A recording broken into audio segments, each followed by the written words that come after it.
এক চামচ কালো জিরে দিয়ে এত টেস্টি একটা সজনে ফুল আপনারা আগে কখনো খাননি।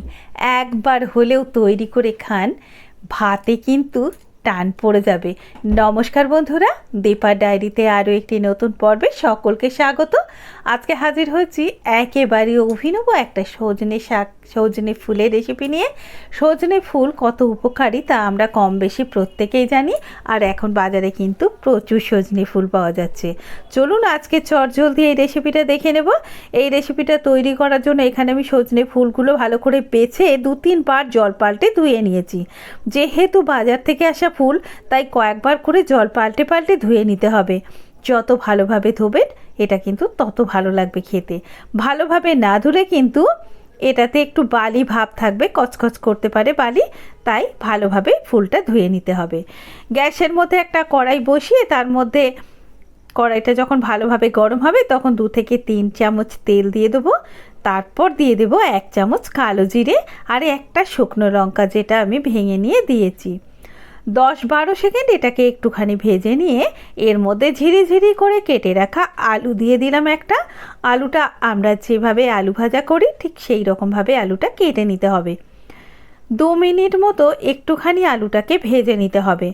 ভেজে নেওয়ার পরে আলুটাকে যখন একটুখানি ভাজা হয়ে যাবে তখন একটুখানি আলুটা সরিয়ে মাঝখানে আমি এখানে দিয়ে দিলাম কয়েকটা বড়ি।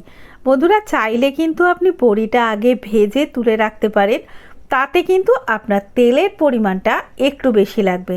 তবে হ্যাঁ, এইভাবে একবার আপনি বানিয়ে খাবেন, দেখবেন সজনে ফুলে যে একটা তিতো ভাব থাকে সেটাও থাকবে না, আর তার সাথে খেতে কিন্তু অপূর্ব লাগবে। একবার না বানালে আপনার হয়তো বিশ্বাসই হবে না যে শাক এতটা টেস্টি হতে পারে। নুন পরিমাণ মতো আর 1 চামচ হলুদ গুঁড়ো দিয়ে আবারও এটাকে ভেজে নেব। যখন দেখবেন আলুটা অনেকটা সেদ্ধ হয়ে গেছে, মানে এই 50% মতো সেদ্ধ হয়ে গেছে, তখন আমি সজনে ফুলগুলো দিয়ে দেব। সজনে ফুলটা আবারও বলছি ভালো করে এটাকে বেছে ধুয়ে নিতে হবে। তারপর সজনে ফুলগুলো দেওয়ার পরে ভালো করে মিশিয়ে নিতে হবে। ভালো করে ভাজা করে নেব। আমি এখানে খুব কম মশলা ব্যবহার করেছি, তেলের পরিমাণও কম রেখেছি। গরম ভাতের সাথে এটা কিন্তু খেতে অপূর্ব লাগবে। আর 2 দিন বাদে কিন্তু সজনে ফুল আর এত পাওয়া যাবে না, কারণ অলরেডি কিন্তু সজনে ডাঁটা হওয়া শুরু হয়ে গেছে। তাই এই সময় সজনে ফুলের যে উপকারিতা সেটা কিন্তু আমরা প্রত্যেকেই নিয়ে নিতে পারি। ভালো করে ভাজা হয়ে গেলে এর মধ্যে দিয়ে দেবো 1 চামচ ধনে গুঁড়ো আর 1 চামচ লঙ্কার গুঁড়ো। লঙ্কার গুঁড়োটা অবশ্যই আপনি পরিমাণ মতো দেবেন। যদি ঝাল একটু বেশি খেতে চান তাহলে একটু ঝাল লঙ্কার গুঁড়োটা বেশি করে দেবেন, আর ঝাল কম খেতে চাইলে একটু কাশ্মীরি লঙ্কার গুঁড়ো দিয়ে দেবেন। ভালো করে এটাকে আবারও নাড়িয়ে চাড়িয়ে ভালো করে ভেজে নেব। যদি মনে হয় যে জল দিতে হবে তাহলে হালকা একটু জলে ছিটে দিতে পারেন। আমি যেরকম দিলাম, মানে 1/4 কাপ জল আমি দিলাম। এরপরে একটু ঢাকা দিয়ে রেখে দেবো। 5-7 মিনিট ঢাকা দিয়ে রেখে ঢাকনাটা খুলে একবার দেখে নাড়িয়ে চাড়িয়ে নেব। মানে একটু করে নাড়িয়ে চাড়িয়ে নিতে হবে। গ্যাসের ফ্লেমটা কিন্তু হাইতে রাখবেন না, পুড়ে যেতে পারে। মিডিয়াম টু লোতে রেখে দিয়ে রান্নাটা করতে হবে। দেখুন কতটা সুন্দরভাবে ভাজা হয়ে গেছে, কত কম মশলা। আমি কিন্তু আর এখানে কোনো মশলা দেব না। এরপরে আমি যে হালকা যে জলটা রয়েছে ওটাকে একটু নাড়িয়ে চাড়িয়ে ভালো করে ভেজে নেব। আর এইভাবে কিন্তু এটাকে তৈরি করে নেব। দেখবেন ভাজতে যখন আলুগুলো তো সেদ্ধ হয়ে গেছে, যখন দেখবেন সজনে ফুলগুলো সেদ্ধ হয়ে গেছে তখনই বুঝবেন এটা হয়ে গেছে। এর কালারটাও কিন্তু অনেকটা তখন চেঞ্জ হয়ে যাবে। এই পর্যায়ে এসে আমি কয়েকটা চেরা কাঁচা লঙ্কা দিয়ে দিলাম। ব্যাস, এরপরে আর একবার মিশিয়ে নেব। ভালোভাবে এটাকে কিন্তু আমি ভেজে নেব। বন্ধুরা, একবার হলেও তৈরি করবেন, আর কেমন লাগলো আমাকে জানাতে ভুলবেন না। ভালো লাগলে বন্ধু বান্ধব আত্মীয় স্বজনের সাথে শেয়ার করার অনুরোধ রইল। আর ভিডিওটা ভালো লাগলে অবশ্যই করে ভিডিওতে একটা লাইক করার অনুরোধ করলাম।